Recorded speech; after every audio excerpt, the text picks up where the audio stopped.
એક નજર કરીએ આજની ખાસ ખબર પર।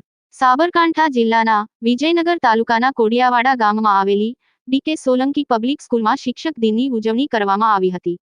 શાળામાં 5 સપ્ટેમ્બરે શિક્ષક દિનની ભવ્ય ઉજવણી કરવામાં આવી હતી। કાર્યક્રમનું સમગ્ર સંચાલન સ્કૂલના વિદ્યાર્થીઓ દ્વારા કરવામાં આવ્યું હતું। શાળાના વિદ્યાર્થીઓ તથા વિદ્યાર્થિનીઓએ શિક્ષક બનીને શાળાના બાળકોને ભણાવ્યા હતા। શાળાના આચાર્ય શ્રીમતી રેખાબેન વી સોલંકીએ બાળકોને શિક્ષક દિનની ઉજવણી પ્રસંગે વિસ્તૃત જાણકારી આપી હતી તથા શિક્ષક બનેલા બાળકોને અભિનંદન પાઠવ્યા હતા।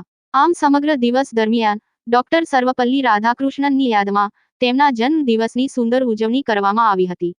Report Yagnik Patel, new India TV, Sabarkantha, Gujarat. Happy Teachers Day all of you.